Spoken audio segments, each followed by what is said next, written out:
봄을 여는 3월이 열렸습니다. 잠자던 초목들이 새 옷을 입기 시작했습니다. 다음 세대 자녀들은 신학기가 되어 새로운 선생님을 만나고 새로운 친구들을 만나며 나름의 기대와 꿈을 갖고 새 걸음을 내딛게 됐습니다. 겨울철 초목들이 잠에서 깨어나듯 하나님은 하나님이 지은 사람을 하나님이 원하시는 형상으로 깨우시기를 원하십니다.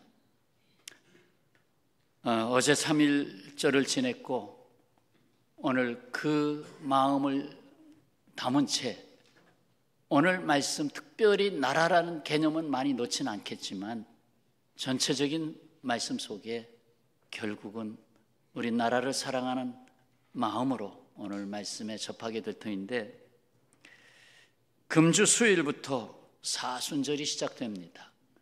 그래서 주님 십자가의 길을 가신 그 40일, 주일을 뺀 40일을 나름 우리가 깊이 묵상하고 주님을 생각하고 고난이 갖는 의미를 생각하고 나의 인생 수업에 주님께서 무엇을 원하시는지, 그건 다음 주 사순절 첫 주일부터 말씀을 이어가도록 하겠습니다.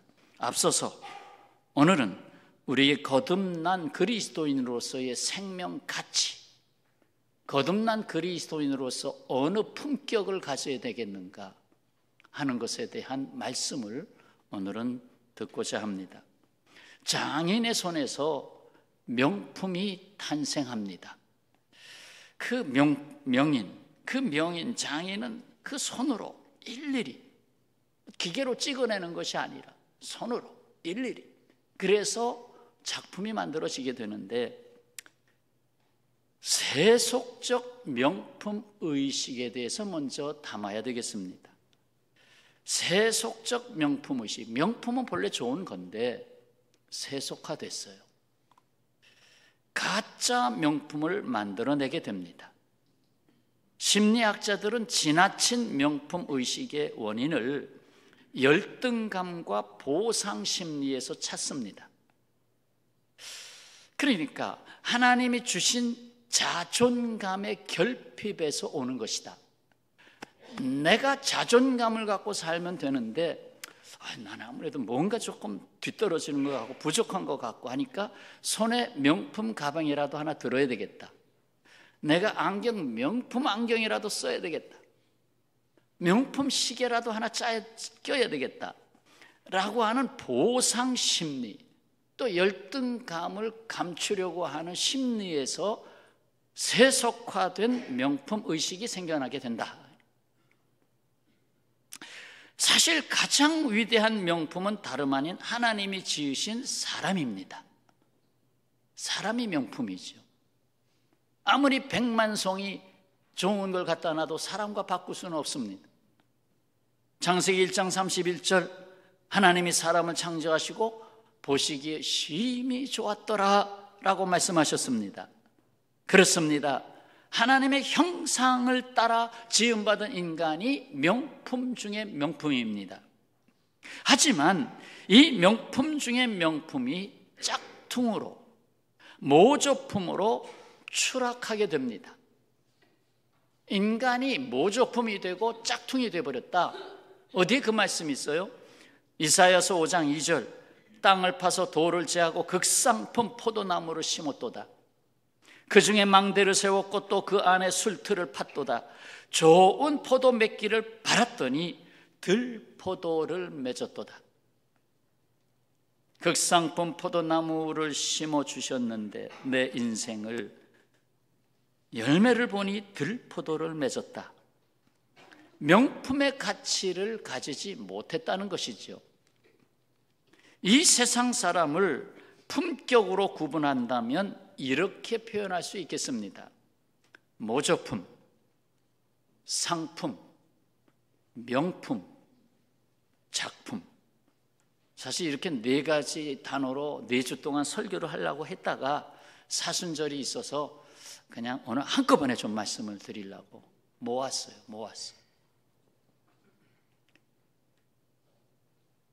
먼저 모조품 같은 인생이 있습니다. 이는 자기를 속이고 또 다른 말로 자기에게 속고 남을 속이고 하나님 밖에서 헛되게 살아가는 것입니다. 이게 모조품 인생입니다. 겉으로는 사람인데 속은 사람이 아닙니다. 모조품이 결코 진품이 될 수는 없습니다.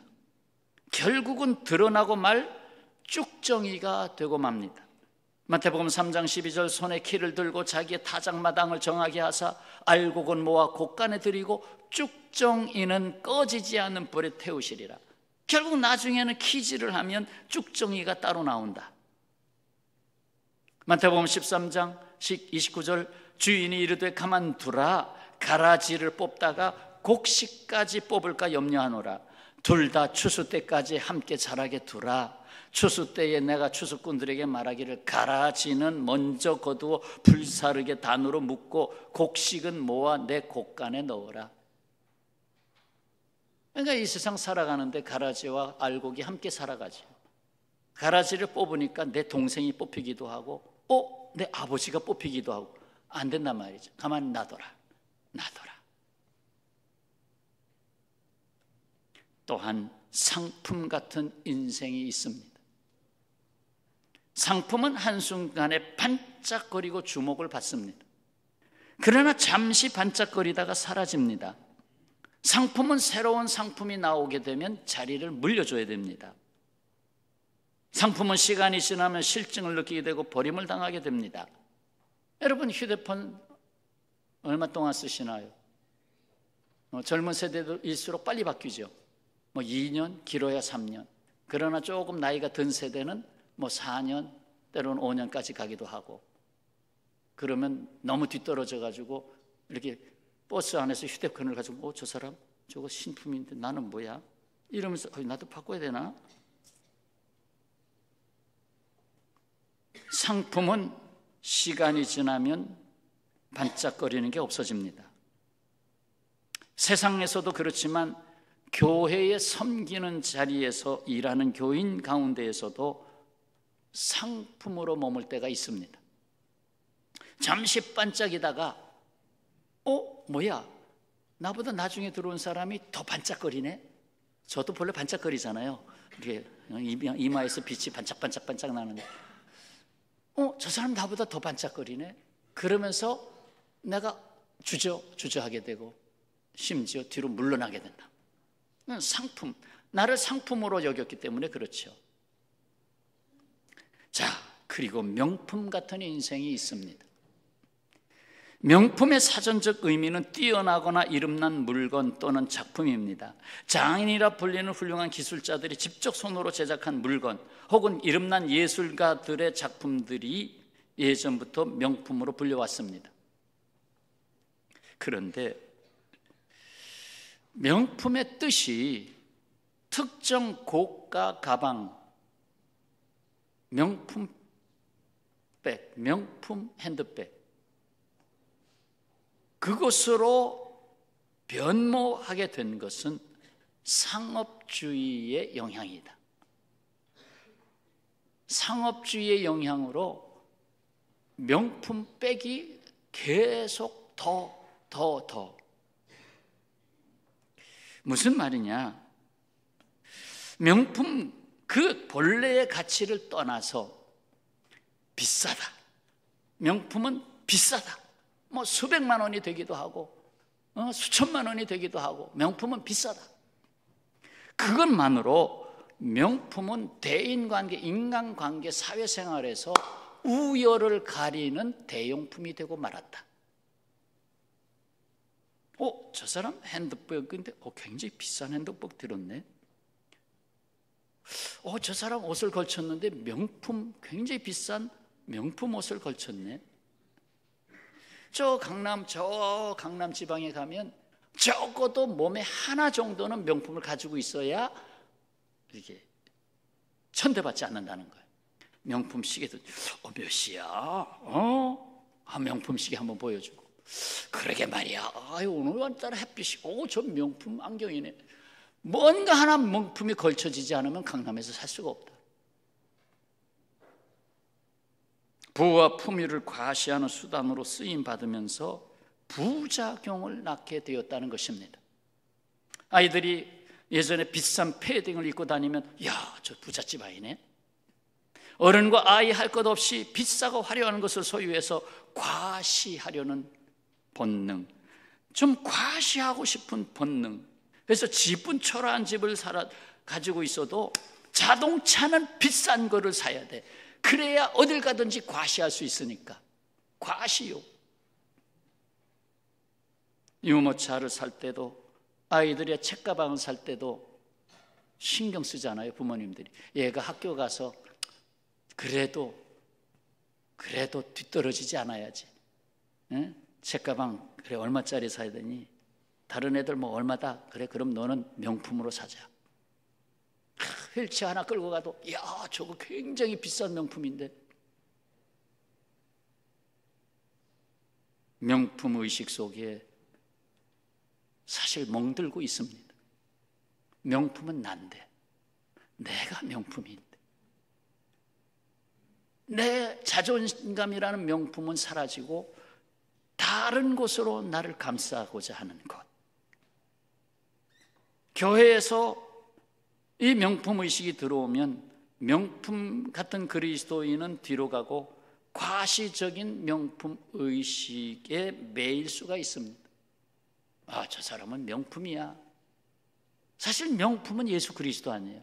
예수님의 이름이 명품으로 찬양을 받아야 되는데 저 사람은 명품이야. 이렇게 될 수 있잖아요. 교회에서 섬기는 자의 명품의 검증은 예수께서 하신 이 말씀이 검증의 요소입니다. 마가복음 10장 44절 45절, 제가 청년 때부터 즐겨 인용했던 말씀, 좋아했던 말씀, 사복음서 어디도 나오지만 제일 기억이 잘 나는 마가복음 10장 44, 45, 마가복음 10장 44, 45, 44절, 너희 중에 누구든지 으뜸이 되고자 하는 자는, 명품이 되고자 하는 자는 모든 사람의 종이 되어야 하리라. 그 다음 절, 인자, 예수께서 온 것은 섬김을 받으려 함이 아니라 도리어 섬기려 하고 자기 목숨을 많은 사람의 대속물로 주려 함이니라.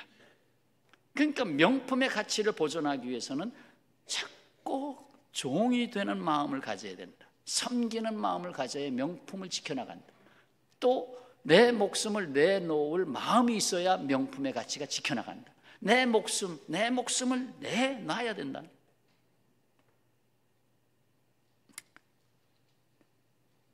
무엇보다도 여기 우리가 주목할 것은 모조품도 아닌, 상품도 아닌, 명품도 아닌 작품입니다. 작품. 하나님이 기뻐하신 작품 같은 인생, 작품 같은 신자가 있습니다. 작품은 비록 순간적인 반짝임은 뚜렷하지 않아요. 작품을 보고 오! 이렇게 깜짝 놀라는 사람은 그렇게 많지 않아요. 진지하게 계속 보다 보면 그래, 뭐가 있구나. 시간이 흐를수록 진가가 드러납니다. 작품은 세월의 변화, 세상의 변화에도 변함이 없습니다. 시간이 흐를수록 그 가치가 짙어집니다. 작품은 시간이 흐를수록 더 귀중히 여기고 더 잘 간직하게 됩니다. 작품, 그거 그래도 재주가 있는 사람이 작품 만들지 천만에요. 여러분 자녀 5살짜리 아이가 그림을 그렸어요. 아빠 엄마를 그렸어요. 작품입니다. 그것이 나중에 40세, 50세, 60세가 돼서 그 작품을 다시 내가 5살 때 그린 거네 하고 그 그림을 볼 때의 그 가치는 놀라운 것입니다. 버리지 마세요. 물론 다 간직할 수는 없지만 그래도 1년에 한 장씩은 간직해 놔야지.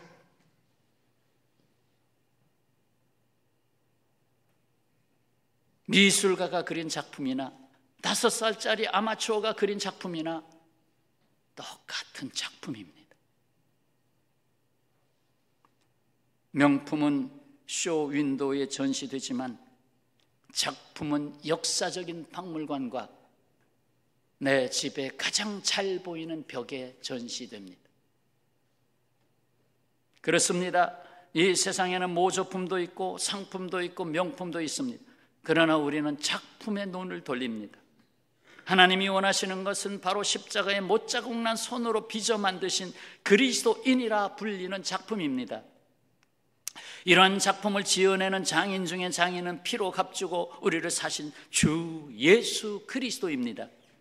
이에 예수 그리스도의 피로 거듭난 그리스도인, 더욱이 교회 일꾼 가운데 작품 같은 삶을 살고 작품 같은 열매를 낳는 일꾼이 있습니다. 명품은 유행이 지나면 장롱 속으로 들어가 잠을 자게 되지만 작품은 결코 장롱으로 들어가지 않습니다. 오늘 본문 말씀 다 함께 담겠습니다. 에베소서 4장 24절, 하나님을 따라 의와 진리의 거룩함으로 지으심을 받은 새 사람을 입으라. 아멘. 이것을 세 단락으로 끊어볼 수가 있습니다. 우리가 어떻게 작품이 되는지. 하나는 하나님을 따라. 여기에는 작품이 되는 분명한 푯대와 방향이 있습니다. 하나님을 따라 푯대와 방향. 작품에는 그것을 만드는 이의 인격이 담기게 되는 것입니다. 두 번째로는 의와 진리의 거룩함으로. 여기에는 작품이 되게 하는 가치가 있습니다. 가치, 의라는 가치, 진리라고 하는 가치, 그것이 거기에 담기게 됩니다. 의와 진리가 없어지면, 이 세상이 그렇잖아요. 의의 반대 불의, 진리의 반대 거짓, 불의와 거짓으로 이 세상이 멍들고 망가지고 있습니다. 그 병원균을 죽이기 위해서 예수께서 피 흘려 죽으셔야만 했습니다. 세 번째는 지으심을 받은 새 사람을 입으라. 입으라. 받은 입으라. 그 누구도 스스로 작품이 될 수 없습니다. 내가 스스로 작품을 만들 수 없습니다. 내가 태어나는 것도 내 의지로 태어나지 않았습니다. 작품을 만드는 명인 예수 그리스도로 말미암아 새 사람으로 지으심을 받아야 합니다. 받아야 됩니다. 은혜를 받아야 됩니다. 택함을 받아야 됩니다. 구원을 받아야 됩니다. 그리스도의 옷을 받아서 입어야 합니다. 받아서 입어야 됩니다. 이 본문 말씀을 새 번역 성경으로 다시 한번 담아보겠습니다. 하나님의 형상을 따라 참 의로움과 참 거룩함으로 지으심을 받은 새 사람을 입으라. 하나님의 형상을 따라. 그러니까 하나님의 형상을 회복하는 거죠. 작품이 된다는 건 하나님의 형상을 회복하는 거예요. 주께서 지어주신 작품이 바로 여러분입니다. 이는 명품보다 뛰어난 작품입니다. 여러분, 물론 생활 수준의 차이가 있습니다만 저는 성도님들을 볼 때 정말 어렵게 살고 몸이 병들고 집안에 우환이 많고, 그런데 그 안에서 예수님을 사랑하는 집사님, 사랑하는 성도를 볼 때 목사님 오셨다고 그냥 부침개도 만들어 내놓고 묵도 쏴서 내놓고, 그 마음이, 이게 보통 마음이 아니에요.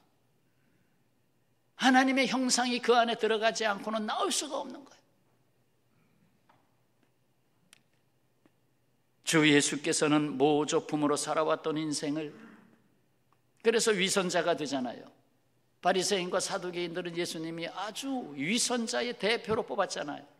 겉으로는 거룩하지만은 속으로는 아닌 사람들.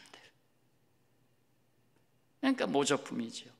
한때 쓰임받고 버려지는 상품 같은 인생을, 언젠가는 유행이 바뀌고 장롱 속으로 들어가는 명품 같은 인생을 언제나 존귀 여김을 받는 영원한 작품 같은 그리스도인으로 지으셨습니다.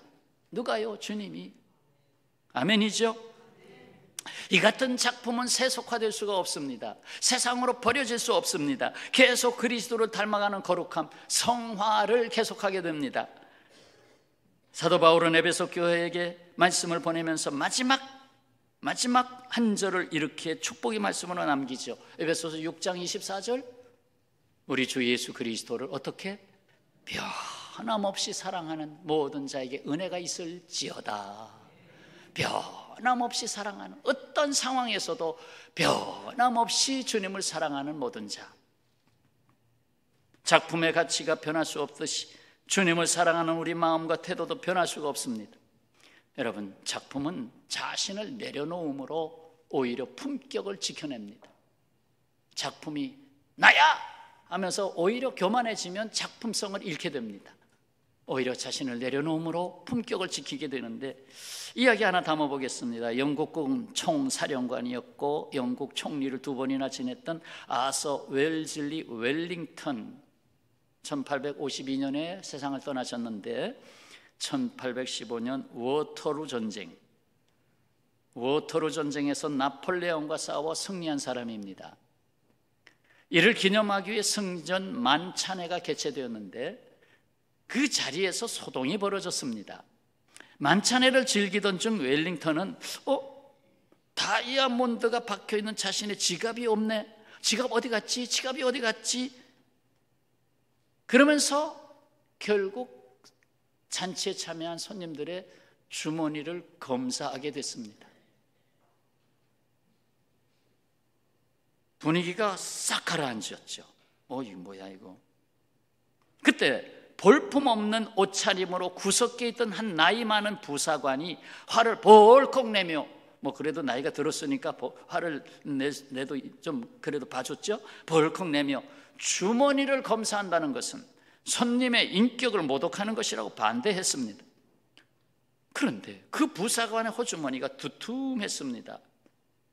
그는 결백을 주장하면서 주머니 검사를 거부했는데 사람들은 저 사람이 범인이구만, 저 사람 주머니에 있구만 하고 의심을 사게 됐습니다. 만찬의 주인으로서 입장이 몹시 난처해진 웰링턴은 손을 내저으며 없었던 일로 합시다. 검색하던 군인들을 만류하고 그렇게 해서 만찬회는 끝이 났습니다. 날이 지나고 달이 지나서 해가 바뀌었습니다. 만찬회를 개최한 웰링턴은 또다시 만찬회를 개최하게 됐습니다. 그때 만찬회 입을 옷을 입다가 보니, 무슨 옷을 이번에 입어야 되나 입다가 보니 그 옷에 지갑이 있는 것을 발견했습니다. 깜짝 놀랐죠. 자기 옷에 있는 것인데 남을 의심했어요. 그래서 의심했던 부사관을 찾아가서 그때 일을 사과하고 용서를 구했습니다. 나는 자네가 내 지갑을 훔쳤다고 생각했다네. 정말 미안하네. 그런데 의심을 받으면서도 왜 그렇게 몸수색을 거부했나? 차라리 의심을 받으면 보세요, 뭐가 있나? 없잖아요. 지갑, 이거 지갑 아니잖아요 하면 되는데 왜 거부했나? 그러자 부사관은 마침내 참았던 울음을 터뜨리며 말합니다. 부끄럽습니다. 그때 제 주머니에는 만찬의 음식이 들어있었습니다. 배불리 먹어보지 못한 자식들을 생각하며 자식들에게 갖다 주려고 주머니에 넣은 것이죠. 그랬지만 대영 제국의 군인이 만찬의 음식에 손을 댔다는 사실이 알려지는 게 싫었습니다. 그는 대영 제국의 군인의 품격을 지키기 위해 도둑의 누명을 입는 것을 마다하지 않았습니다. 그 말을 듣고는 웰링턴도 부사관을 붙잡고 함께 울음을 터뜨렸습니다.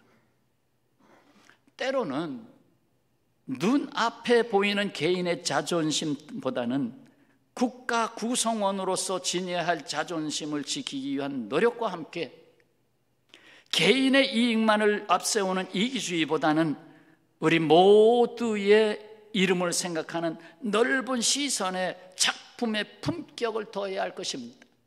웰링턴도 사실상의 품격을 지켜서 그만합시다, 나름대로의 품격을 지켜줬고, 결국 이 부사관도 대영 제국의 군인의 품격을 지키려고 애쓴 모습이 보입니다. 성도 여러분, 우리는 하나님 앞에서 한 사람으로서의 인생 작품으로 소중한 존재입니다. 나아가 그리스도의 몸인 교회를 세워가는 일에 그 거듭난 생명의 가치를 다하는 작품으로서의 일꾼입니다. 그뿐만 아니라 교회가 세상을 구원해야 하는 거룩한 사명을 다해야 한다는 것을 놓치지 않기 위해서 사회적인 구성원으로서, 나아가 한 나라의 국민으로서의 작품의 가치를 다해야 할 존재입니다.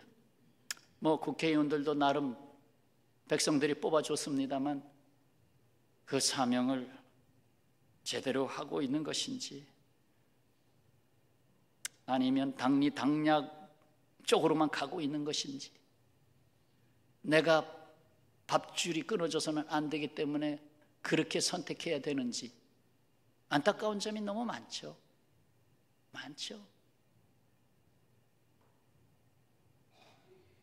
작품의 가치, 그러니까 너무 상품이 되어버렸고, 명품은 그건 말할 수도 없고 모조품까지 내려가고 있는 형편이 아닌가. 그렇습니다. 내가 작품이듯 다른 사람도 작품으로 존귀히 여길 수 있어야 하겠습니다. 다른 사람을 작품으로 만들어주는 일에 내가 손해볼 수 있어야 하겠습니다. 내가 손해보지 않기 위해 다른 사람의 작품을 손상시키는 일들이 이 사회에 가득히 넘칩니다. 그러므로 내가 섬기는 교회가 하나님의 작품이 되고, 내가 국민으로 있는 우리나라가 하나님의 작품이 되고, 나아가 땅끝까지 미치는 하나님의 나라가 하나님의 작품이 되어야 하겠습니다. 마지막 줄 같이 읽겠습니다. 이는 내가 주 예수님의 피로 지어내신 하나님의 작품이기 때문입니다.